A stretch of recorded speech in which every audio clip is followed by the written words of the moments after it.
ata ngomba ya mikakatano etelemi, ata somo ezwi maloba tokoleka. Bienvenue sur notre chaîne. Une autre journée, une autre histoire brûlante en RDC. Alors que la SADC et l'ONU chantent tous en chœur « Cessez le feu » sur le terrain, c'est un autre refrain. Goma est toujours sous tension et Corneille Nangaa, lui, se promène comme un touriste VIP en pleine zone de guerre. Pendant que certains rêvent encore de paix, d'autres font du shopping.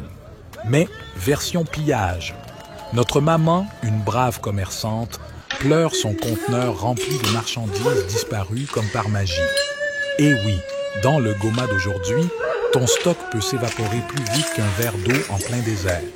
Mais, surprise, malgré la situation toujours critique, certaines activités ont timidement repris, comme si la ville voulait dire « Bon, on a l'habitude maintenant, continuons de vivre, mais en gardant un œil ouvert ». Pendant que les Congolais souffrent, Corneille Nangaa, lui, parade dans Goma entouré de soldats rwandais. C'est devenu un genre de Kigali bis, mais version militaire.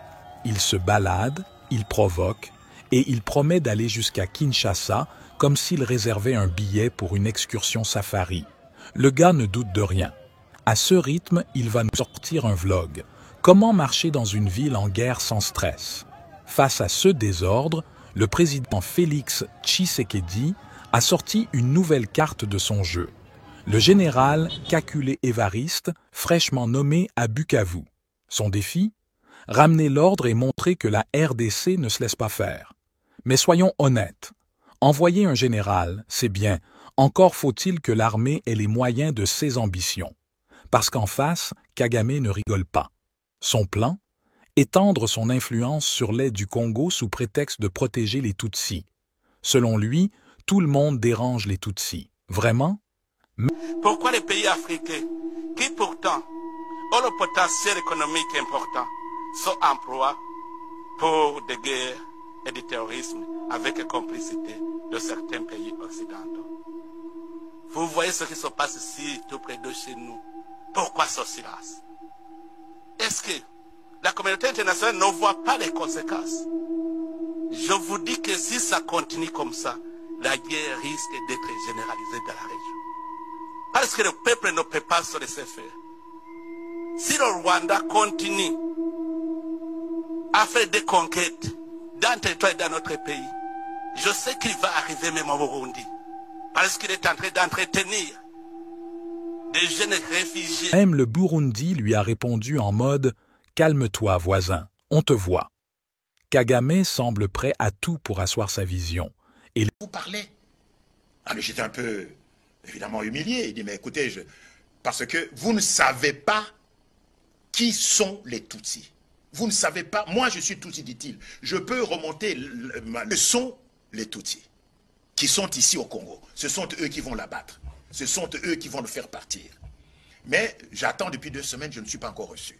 Et il me dit, mon cher Kwebe, vous ne savez pas, vous n'avez pas la moindre idée, quelle que soit votre imagination, de la haine que nous, les Tutsis, nous portons au Bantou congolais.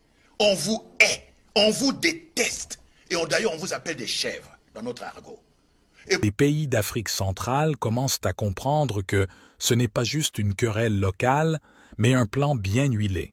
Le Congo doit urgemment se réveiller, investir sérieusement dans son armée et arrêter de jouer aux pompiers dans un incendie qui dure depuis trop longtemps. Goma, Bukavu, Kinshasa, toute la RDC est concernée. Alors, la vraie question est, quand est-ce que le Congo va réellement prendre les choses en main? Si vous avez une idée, mettez-la en commentaire et surtout, abonnez-vous pour ne rien rater des prochains épisodes de cette série qui, malheureusement, n'est pas une fiction. J'aimerais dire un mot à nos confrères journalistes que ce que vous faites contre le Congo par rapport à votre métier de journaliste, les journalistes rwandais ne le font pas contre leur pays en faveur du Congo. Voilà pourquoi je vous appelle à la responsabilité. Oui, informer c'est bien, mais nous avons un pays à protéger. Le journaliste est cet homme ou cette femme qui connaît tout, qui a accès à tout, mais qui ne dit pas tout. parce qu'il y a des informations qui peuvent démoraliser les troupes ou qui peuvent faire exploser la nation. Voilà pourquoi le journaliste est appelé à la responsabilité pendant ces temps de guerre.